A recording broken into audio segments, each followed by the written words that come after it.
Nah, pagi ini saya akan berbagi dengan saudara satu pengajaran firman Allah yang saya berikan judul Ebenezer. Pengajaran tentang Ebenezer menurut saya sering kita dengar. Anda sering mendengar, membaca artikel-artikel pengajaran firman tentang Ebenezer. Tapi saya pikir tidak ada salahnya toh kita pagi ini lihat kembali untuk dapat kesegaran rohani yang baru, pewahyuan yang baru tentang berita firman yang kita belajar dari Ebenezer. Mari kita baca saja ayatnya langsung dari 1 Samuel pasal yang ke-7. Kita mulai baca ayat yang ke-7 sampai 13. Kita baca bergantian saudara ya. Saya baca ayat yang ke-7, saudara 8, nanti 13-nya sama-sama kita baca ya. Ayat 7 saya baca begini kata firman Allah. Ketika didengar orang Filistin bahwa orang Israel telah berkumpul di Mispa, majulah raja-raja kota orang Filistin mendatangi orang Israel. Serta didengar orang Israel demikian, maka ketakutanlah mereka terhadap orang Filistin. Teruskan ayat yang ke-8.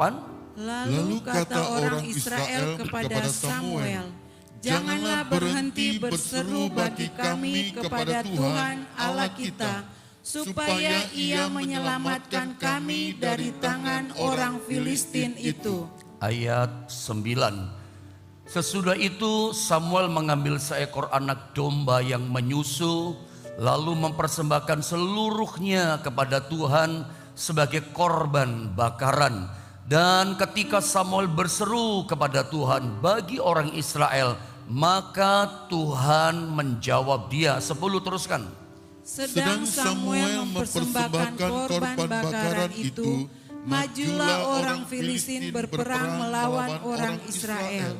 Tetapi pada hari itu Tuhan mengguntur dengan bunyi yang hebat ke atas orang Filistin dan mengacaukan mereka, sehingga mereka terpukul kalah oleh orang Israel.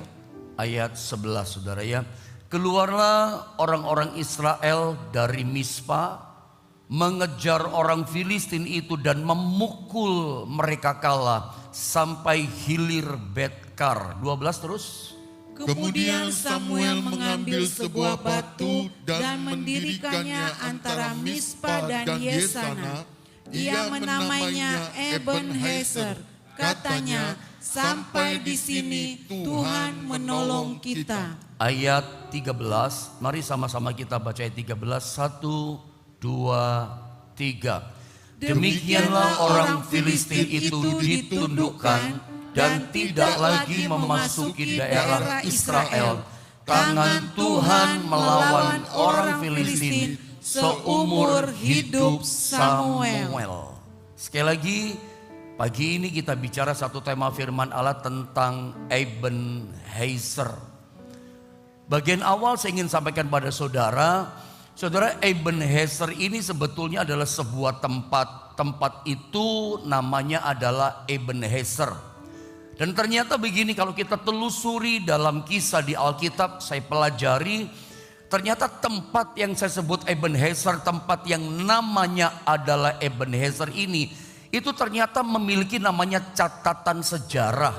Ada sebuah peristiwa yang pernah terjadi di Ebenezer. Peristiwa apa?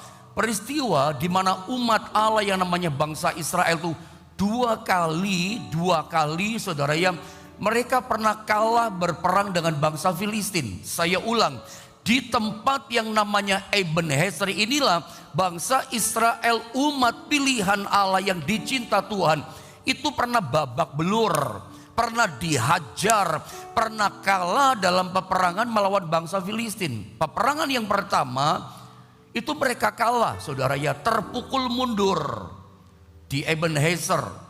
Itu banyak yang mati pada waktu itu. Lalu kemudian mereka perang lagi di Ebenezer. Nah, peperangan yang kedua itu sampai tabut perjanjian, Anda tahu cerita itu kan, dirampas, dibawa ke Filistin. Bahkan seorang imam yang punya anak, Imam Eli punya dua anak, Anda ingat itu namanya Hofni dan Pinehas, itu mati di Ebenezer. Begitu si bapaknya Imam Eli mendengar anaknya mati, jatuh dari kursi, patah lehernya. Ya, itu peristiwa yang menyedihkan. Itu sebuah peristiwa yang kelam, kekalahan dari bangsa Israel, bahkan menimbulkan kematian imamnya, bahkan 2 anaknya juga mati. Itulah Hofni dan Pinehas. Itu peristiwa yang mengerikan pernah terjadi. Ada catatan sejarah kekalahan pernah terjadi di Ebenezer. Nah, ceritanya begini. Setelah Imam Eli itu mati, digantikanlah Imam Eli oleh seorang nabi yang bernama Nabi Samuel. Ada ingat cerita itu?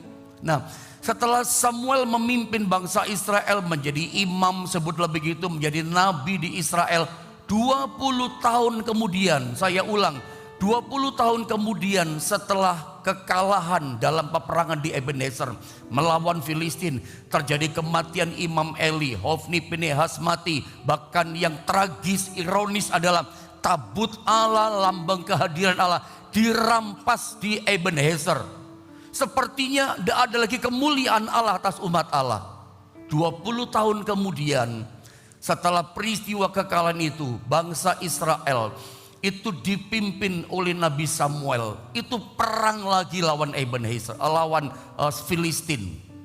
Tetapi ketika Samuel yang memimpin peperangan melawan Filistin, pakai cara yang baru, nggak pakai cara yang lama. Cara yang lama itu sembarangan, hidupnya berontak, hidupnya nggak berkenan, hidup sesukanya, dihantam kalah. Samuel ketika memimpin bangsa Israel umat Allah melawan Filistin yang berkali-kali kalahkan mereka, pakai strategi yang baru, pakai cara yang baru. Caranya bagaimana? Samuel mengajak bangsa Israel umat pilihan Allah datang kepada Tuhan, bertobat. Caranya adalah bertobat, mengakui kesalahan, dan mempersembahkan korban bakaran kepada Tuhan. Meninggalkan dewa Asitoret, meninggalkan dewa-dewa Baal. Ternyata keracunan iman mereka yang bikin mereka kalah. Mereka tuh masih percaya yang gitu-gituan gitu loh. Itulah manusia. Itulah kita kadang kalau orang Kristen sudah punya Tuhan yang hidup, sudah punya Tuhan yang sanggup tolong kita, Tuhan yang perkasa, masih aja butuh sama yang lain-lain. Pastikan pagi ini di tahun 2023, kalau Anda ingin jadi lebih daripada pemenang, selalu menang hadapi persoalan, Anda tidak butuh yang lain. Yang Anda butuhkan cuma satu juru selamat kita, Yesus Kristus Allah kita yang dahsyat. Tinggalkan yang lain. Itu yang menjadi biang keladi kekalahan bangsa Israel. Masih percaya dewa Asitoret, Baal, dan lain sebagainya. Ketika menang melawan Filistin berikutnya dipimpin oleh Nabi Samuel, Samuel minta tinggalkan semuanya itu, hanya percaya kepada Tuhan. Jadi pakai cara baru. Caranya adalah mengandalkan Tuhan. Caranya adalah datang minta tolong kepada Tuhan dengan cara mempersembahkan korban syukur kepada Tuhan. Menanglah mereka, itu ceritanya. Nah, singkat kata, setelah Filistin dipukul kalah, Israel menang. Lalu Nabi Samuel, seperti cerita yang sering kita dengar dalam tema-tema khotbah, dia mendirikan satu batu peringatan, monumen batu peringatan. Dia disebut namanya adalah Ebenezer. Coba kita lihat ayat 12, saudara ya, ayat 12 ya, Ebenezer. Nanti kita balik di gambar ini lagi ya, lihat ya. Kemudian Samuel mengambil sebuah batu sebagai batu peringatan, monumen kemenangan. Kira-kira begitu ya, untuk mengingat kemenangan daripada Tuhan. Ini kemenangan dari Tuhan. Setiap kali lihat batu itu, ini mujizat dari Tuhan. Tuhan yang kasih kita kemenangan, itu batu peringatan untuk mengingat kebaikan Tuhan dan seterusnya. Dan mendirikannya antara Mispa dan Yesana. Ia, Nabi Samuel, menamainya Ebenezer. Katanya begitu dia dirikan batu, dia berkata begini, sampai di sini Tuhan menolong kita. Begitu dia dirikan batu dikatakan Ebenezer, sampai di sini. Sampai di sini itu maksudnya gini, sampai di batu peringatan ini Tuhan sudah menolong kita.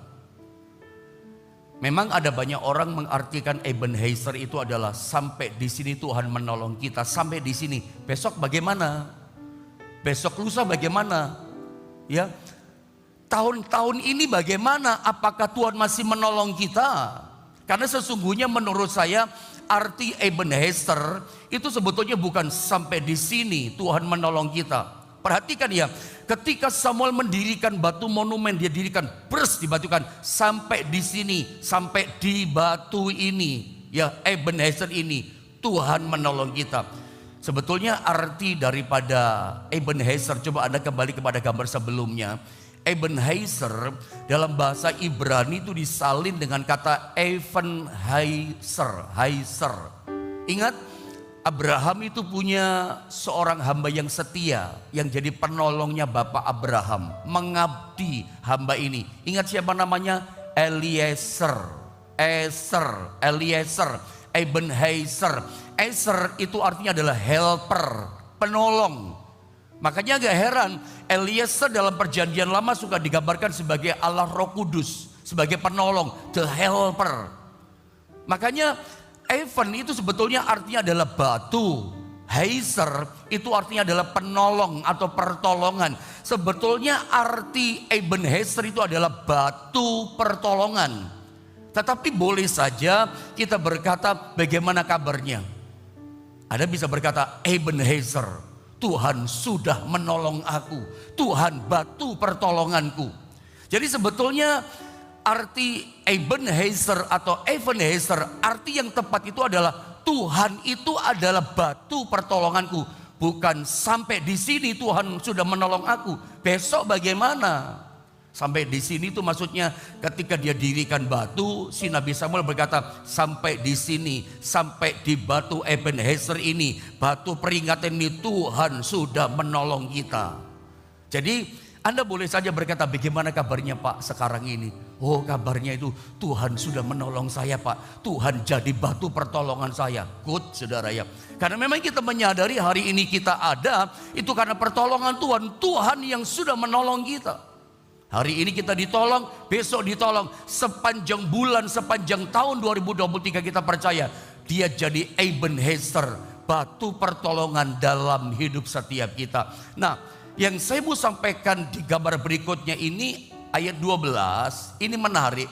Selalu ketika saya baca ayat ini, saya selalu tertarik dengan dua kota yang ada di antara Ebenezer. Ini menarik dan saya percaya bukan kebetulan ayat ini mengajar kita. Ya, Samuel itu mendirikan batu Ebenezer itu di antara dua kota ini. Saya baca ulang saja supaya nggak lepas dari konteks maksud saya. Kemudian dikatakan Samuel mengambil sebuah batu peringatan, yang monumen yang tinggi batu itu, dan mendirikan batu itu antara Mispa dan Yesana. Sebelah kiri ada Mispa, sebelah kanan ada Yesana atau kota Sen bahasa Inggris ya. Lalu menamanya Ebenezer di tengah-tengahnya, katanya sampai di sini Tuhan menolong kita. Lihat diagram gambar itu. Jadi Nabi Samuel mendirikan batu Ebenezer persis di tengah-tengah antara kota Mispa dan Yesana. Di tengah-tengahnya adalah batu pertolongan. Tuhan penolongku Ebenezer di antara dua kota. Dan dua kota Mispa dan Yesana, saya kasih gambaran sama saudara. Itu menggambarkan, menceritakan keadaan kita di dunia ini. Di dunia kita hidup itu bagaikan ada dalam cerita antara Mispa dan Yesana. Saya ulang, di mana Anda dan saya hidup sekarang ini di tahun 2023, cerita kehidupan dunia itu bagaikan antara Mispa dan Yesana. Selalu saya katakan kita ada di antara dua ini, Mispa dan Yesana. Apa artinya Mispa? Mispa itu artinya adalah spekulasi, atau bahasa kita itu semoga, mudah-mudahan, siapa tahu gitu loh Pak. Itu spekulasi kan. Dunia itu selalu melakukan segala sesuatu itu selalu mudah-mudahan, semoga berhasil ya Pak. Saya pikir kita nggak asing dengan apa yang saya katakan barusan sekarang ini. Ya, orang dagang, buka toko, orang berkata apa? Mudah-mudahan sukses, mudah-mudahan cuannya besar. Orang buka toko bangunan, buka rumah makan, buka bisnis ini, buka ini, orang berkata semoga sukses. Kemarin saya katakan sama saudara dalam pengajaran singkat kemarin, saya katakan Alkitab, firman Allah, kekristenan itu penuh dengan kepastian. Kekristenan Yesus selalu mengajarkan ya dan amin. Janjinya itu bukan semoga. Bagi saya semoga itu semua mogok gagal. Tujuan saya menyampaikan ini adalah begini, supaya iman Anda bukan iman semoga. Iman yang kita jalani, kekristenan kita bukan berspekulasi. Kalau Anda dengar baik-baik ya, jalani kekristenanmu, imanmu, kerja ini, bikin keputusan ini, itu berdasarkan doakan dia semoga sukses, depannya bagus, intronya bagus, doakan ya semoga sukses, semoganya tidak enak. Semoga itu bagi saya semua mogok gagal. Tidak heran kalau yang kita kerjakan spekulasi semoga, maka semuanya jadi mogok di tengah jalan, semuanya jadi gagal. Karena memang kita imannya iman semoga. Dan itu adalah berita di dunia ini. Menurut saya semua orang yang ada di dunia kerjakan segala sesuatu selalu semoga, mudah-mudahan, siapa tahu gitu loh. Ini kesuksesan kita, siapa tahu. Apa Anda gak punya keyakinan iman? Apa yang sedang Anda putuskan hari ini, apa yang sedang Anda kerjakan atau investasi hari ini, bisnismu hari ini adalah bisnis yang pasti diberkati Tuhan? Pasti Tuhan punya rencana yang besar atas hidup saudara. Apakah saudara berkata semoga? Saya tegas, tajam saya berkata kepada Anda, dan maafkan saya ingin menyerang kekristenan yang imannya semoga. Orang Kristen yang selalu berkata mudah-mudahan semoga, ini berarti gak yakin akan pimpinan Tuhan, gak ngerti penyertaan Tuhan. Percayakah saudara, yakinkah saudara bahwa hari demi hari dalam kehidupan kita Tuhan itu memimpin hidup kita, menyertai kita? Masih beranikah kita berkata pimpinan Tuhan itu gak jelas? Pimpinan Tuhan membawa kita kepada kehancuran. Masih beranikah kita berkata Tuhan menyasarkan kehidupan kita? Yakin gak akan penyertaan pimpinan Tuhan? Kristen yang semoga adanya suka di Mispa. Tadi kita lihat ya, 1 Samuel pasal 7 ayat 7. Bangsa Israel ketakutan, teriak-teriak sama Nabi Samuel. Kenapa? Diserang babak belur sama Filistin. Di mana tempat mereka posisinya? Di Mizpah. Kalau kita selalu senangnya berada di Mizpah, ya tidak yakin kehadiran Tuhan, tidak percaya tuntunan Tuhan, Anda akan babak belur. Anda akan dipermainkan sama dunia. Anda akan dipermainkan musuh-musuh di dunia yang coba hancurkan, jegal dan segala macam sama hidup saudara. Senangnya di Mizpah. Boleh mundur ayat yang ke-7, tunjukkan sama kita multimedia. Ayat yang pertama tadi, ayat yang ke-7 saya baca. Lihat, Israel babak belur ketakutan di mana? Di Mizpah. Saya baca deh, perhatikan. Ketika didengar orang Filistin, perhatikan bahwa orang Israel telah berkumpul di Mizpah. Filistin musuh senang kalau umat Allah tinggalnya di Mizpah. Begitu mendengar Israel ada di Mizpah, majulah raja-raja kota orang Filistin mendatangi orang Israel yang di Mizpah tadi. Serta didengar orang Israel demikian, maka ketakutanlah mereka terhadap orang Filistin. Di mana Israel babak belur? Di Mizpah. Di mana mereka diserang, dikejar-kejar, ketakutan sama Filistin, di Mizpah. Saya mau ingatkan, hari ini saudara semua orang-orang Kristen yang percaya kepada Tuhan, Anda harus keluar dari Mizpah. Jangan senangnya di Mizpah. Segala sesuatu mudah-mudahan, spekulasi, jangan berspekulasi. Saya khawatir kalau Anda kerja spekulasi, memutuskan berspekulasi, selalu mindset saudara mudah-mudahan berhasil, mudah-mudahan yang kita kerjakan sukses ya. Kenapa mesti mudah-mudahan? Jangan-jangan Anda menikah, orang menikah nanti berspekulasi, semoga bahagia ya. Padahal Alkitab katakan apa yang telah dipersatukan Allah tidak boleh diceraikan oleh manusia. Itu kan kepastian kan? Ya tidak boleh cerai, terus dua menjadi satu, terus jalan Tuhan akan kasih kebahagiaan.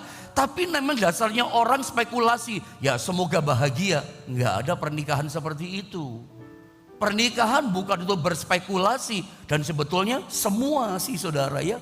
Mari kita belajar, jangan suka tinggal di Mizpah.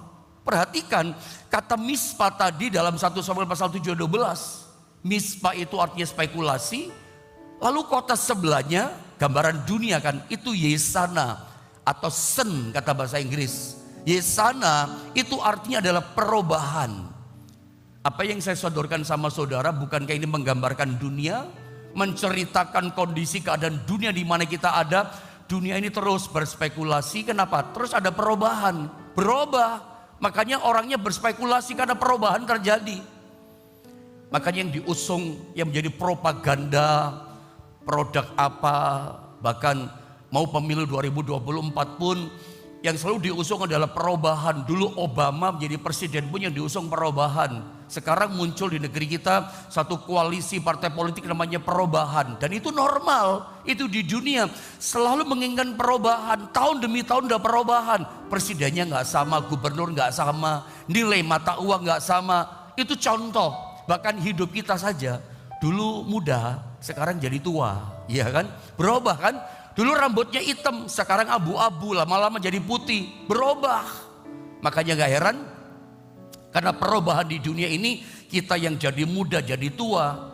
Maka ada pabrik-pabrik jamu, jamu awet muda. Korea ada ginseng namanya anti tua. Ya, kita senang kalau bisnis berubah jadi maju, tapi giliran menjadi tua kita nggak mau, saudara. Makanya ada obat-obatan model seperti itu, anti tua, awet muda. Giliran tua kita menolak, tapi itu yang terjadi, pasti berubah gitu. Aneh kadang-kadang orang, saudara ya. Kalau disebut bapak ini dewasa banget ya seneng ya. Disebut kamu kekanak-kanakan, marah. Tapi kalau disebut, wih ibu ini baby face sekali ya wajahnya. Baby face kan wajah kayak bayi, senyum-senyum, mengaca terus, seneng saudara ya. Tapi disebut gini ya, di baby face seneng, tapi disebut kok kelihatan tua ya, marah saudara ya. Itu kejadian di dunia ini. Tapi itulah gambaran tentang keadaan di dunia terus mengalami perubahan. Nah 2023 pun di mana kita hidup sekarang, kita nggak tahu ya, nanti di tahun ini di bulan 3, di bulan 4, 6, 10, 11, 12 akhir ada perubahan apa Pak Pendeta? Saya nggak tahu. Tapi saya yakin setiap tahun pasti ada perubahan. Di bulan sekian tiba-tiba kaget, oh perubahan ekonomi ya, perubahan dunia kerja, perubahan peraturan pemerintah, perubahan apa lagi? Saya nggak tahu perubahan apa ya. Makanya seringkali orang karena terjadinya perubahan demi perubahan, orang suka berspekulasi. Bagaimana sikap kita? Tinggalkan Mispa, tidak boleh berspekulasi. Di tengah-tengah terjadi perubahan jungkir balik di dunia ini. Apa yang kita lakukan? Yang kita lakukan belajar dari hambanya bernama Nabi Samuel. Kita mesti ada di tengah-tengah, jangan di antara Mispa dan Yesana. Kita mesti ini dulu ya, Ebenezer percaya gini, Tuhan batu pertolonganku, Tuhan tetap pasti menolong aku. Kita mesti ada bersama dengan Kristus, yakin akan pimpinan Tuhan. Percayalah, di tengah-tengah dunia berspekulasi, di tengah-tengah terjadinya perubahan yang begitu hebat, kita mesti punya iman. Tuhan itu batu pertolonganku. Tuhan itu adalah Ebenezerku. Apa kabar Pak? Ebenezer. Tuhan itu batu pertolonganku. Hari ini apapun keadaan saudara, yakin akan penyertaan Tuhan. Ada Ebenezer, ada batu. Coba saya tunjukkan beberapa ayat yang menunjukkan dia itu batu pertolongan yang menyertai kita. Kristus itu disebut batu karang pertolongan kita. Dalam 1 Korintus 10 ayat 1 sampai 6. Ini agak panjang ini ayatnya ya. Tapi oke saya baca dengan cepat saja ya. Aku mau supaya kamu mengetahui saudara-saudara bahwa nenek moyang kita bangsa Israel semua berada di bawah perlindungan awan pada waktu di padang gurun ya. Dan bahwa mereka semua telah melintasi laut Teberau yang terbelah jadi dua. Untuk menjadi pengikut Musa, mereka semua telah dibaptis dalam awan dan dalam laut. Ayat 3 dikatakan mereka semua makan makanan rohani yang sama. Ayat yang keempat, dan mereka semua minum minuman rohani yang sama, sebab mereka minum dari batu karang rohani. Perhatikan, yang mengikuti mereka, dan batu karang itu ialah Kristus. Dan seterusnya dan seterusnya. Lihat ayat yang keempat, saya sorotin next berikutnya. Lihat kalimat ini saja ya, dengan cepat saya mau terangkan. Perhatikan ayat ini. Dan mereka semua minum minuman rohani yang sama. Perhatikan kata ini, sebab mereka minum dari batu karang rohani yang mengikuti mereka. dan batu karang itu ialah Kristus. Pada waktu bangsa Israel ini sebuah pewahyuan yang disingkapkan oleh Rasul Paulus oleh kuasa hikmatnya Roh Kudus. Sang Rasul menyingkapkan rahasia yang tertutup yang orang tidak pernah tahu, tapi pagi ini lewat surat ini dibukakan buat kita. Ternyata bangsa Israel ketika mereka berjalan di padang gurun, mereka itu disertai Tuhan secara langsung. Dan penyertaan Tuhan digambarkan itu seperti batu karang rohani yang mengikuti mereka. Batu karang rohani berarti batu karang yang bersifat roh, yang tidak kelihatan. Ini batu karang yang bersifat supranatural. Itu ngikutin Israel tiap hari. Dan batu karang supranatural itu namanya adalah Kristus yang diurapi. Kristus. Roh Kristus menyertai mereka. Makanya kalau kita cek pembaca di perjanjian lama, Israel begitu keluar dari tanah Mesir, nyeberangi laut, ada di padang gurun. Coba baca dalam kitab, mereka nggak pernah bawa batu Ebenezer digotong-gotong, nggak pernah mereka bawa batu itu. Tapi batu ini nggak kelihatan menyertai mereka. Lewat tiang awan, malam hari lewat tiang api. Nggak heran gunung batu memancarkan air. Nggak kerja dari langit menurunkan mana makanan, dropping support tiap hari. Nggak kelaparan, nggak kehausan, kaki nggak bengkak, badan nggak rematik. Sehat-sehat mereka di padang gurun. Kenapa? Ada batu karang rohani yang mengikuti mereka. Kita belajar dari kisah ini. Percayalah, ada Ebenezer, batu pertolongan itu ternyata mengikuti kita. Di tengah-tengah perubahan dunia yang hebat ini, berubah. Kadang kita kaget mengalami perubahan. Apalagi perubahan yang tidak baik. Kita pikir 99% kita sukses. Gak taunya tinggal 1% ada masalah gitu. Di tengah-tengah perubahan yang mendadak terjadi, masih percaya kepada Ebenezer yang mengikuti kita? Masih percayakah kita kepada Tuhan itu adalah batu pertolonganku yang menolong hidupku, yang menyertai aku di tengah-tengah perubahan yang terjadi? Bisa saja itu terjadi kan? Ingat, jangan tinggal di Mispa, ada mesti keluar. Pegang itu Ebenezer. Ada batu pertolongan yang selalu menyertai kita. Nah, di ayat yang kelima, kebanyakan orang Israel, Tuhan gak berkenan, Tuhan gak suka. Saya baca dengan cepat. Tetapi sungguh pun demikian, sayang ya, kalimat ini menyayangkan sekali. Tetapi sungguh pun demikian, disertai batu karang rohani. Tetapi sungguh pun demikian, Allah tidak berkenan, Allah tidak suka kepada bagian yang terbesar dari mereka. Karena mereka ditewaskan di padang gurun. Mereka gak yakin akan penyertaan Tuhan. Contohnya tadi masih percaya kepada ilah yang lain. Inilah manusia. Sudah punya Tuhan yang hidup kok masih mengandalkan yang lain. Hari ini bukan kebetulan. Firman Tuhan datang hadir mengajar kita. Pribadi lepas pribadi. Ayo saudari mulai goncang imanmu. Karena perubahan yang terjadi, badan mungkin sakit. Iya kan, dulu muda kita sehat. Ya, buta tulang, buta daging, kena hujan gak masalah. Siang panas gak masalah. Sekarang makin usia, badan mulai lemah, ada masalah, perubahan terjadi. Masih percayakah batu karang rohani mengikuti kita, sanggup menolong kita? Atau Anda mulai berpaling kepada yang lain? Ketika kerjaan dalam masalah, ekonomi, keuangan, keluarga dalam masalah, anak-anak kita. Ingat saudara ya, jangan di Mispa. Tapi kita percayakan pimpinan Tuhan, ada batu karang. Itulah Kristus yang menyertai kita. Nah, saya mau next berikutnya beberapa ayat lagi lalu selesai. Perhatikan di dalam, saya next saja lagi. Ini Anda catat saja ya, ayat ini Anda catat saja. Yang sebelumnya 1 Korintus pasal 3 10 sampai 11. Saya nggak mau terangkan karena waktu nggak cukup. Satu ayat saja saya mau selesaikan di sini. Lihat Yesaya 28 16. Saya bacakan ayat ini, perhatikan baik-baik. Kenapa seringkali kita hadapi perubahan kita gelisah? Nah, belajar dari ayat ini. Sebab itu beginilah firman Tuhan Allah. Sesungguhnya aku meletakkan sebagai dasar di Sion. Dikatakan apa? Sebuah batu. Batu apa? Batu yang teruji. Sebuah batu penjuru yang mahal. Suatu dasar yang teguh. Dikatakan apa? Karena batu ini adalah Kristus. Siapa yang percaya kepada Kristus, batu penjuru, batu dasar hidup kita, tidak akan gelisah. Ingat di ayat sebelumnya 1 Korintus pasal 3, 10, 11 yang saya minta Anda catat tadi. Kita membangun fondasi kita mesti sama loh. Batu karang kita, batu fondasi kita harus Kristus. Mau saya pendeta, hamba Tuhan, gembala, mau saudara jemaat, saudara pengusaha, kita suami, kita istri, kita anak, siapapun kita, apapun keadaan kita, kalau kita adalah orang yang percaya kepada Yesus, ingat baik-baik, fondasi kita, dasar hidup kita harus sama. Dasar hidup kita berpijak harus Yesus.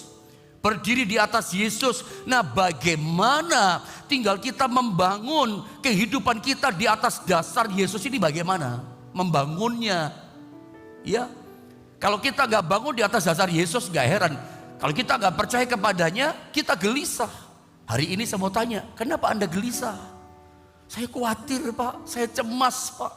Anda berspekulasi di Mizpah.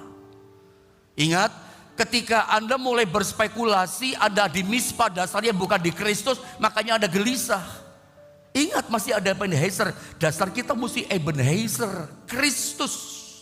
Kristus dalam kehidupan kita. Saya percaya kalau orang Kristen percaya ada Ebenezer, Tuhan itu penolongku, dia batu pertolonganku. Saya yakin hidupnya dia pasti gak gelisah. Kalau pagi ini Anda mulai khawatir, engkau dikuasai kegelisahan, itu tanda engkau ini berdiri di atas dasar Mizpah atau di atas dasar Kristus, batu karang yang teguh.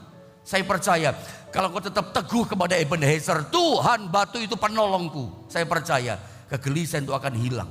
Saya berdoa pagi ini, segala ketakutan, segala gelisah itu sirna. Yang ada adalah aku percaya Tuhan itu adalah batu pertolonganku. Ingat, Israel itu menang karena mereka mengandalkan Tuhan. 2 kali mereka kalah. Kapan mereka menang? Ketika mereka mengandalkan yang namanya Tuhan, Ebenezer, sebagai batu pertolongan. Mungkin kemarin kita kalah, mungkin gagal, tapi hari ini Anda akan menang. Bahkan besok Anda akan menang. Kenapa? Selalu mengandalkan Tuhan. Meskipun ada perubahan yang hebat, jangan di Mizpah, tinggalkan Mizpah, tetap ada di Ebenezer. Doa saya, kemenangan yang besar, berkat yang besar Tuhan sediakan buat setiap saudara.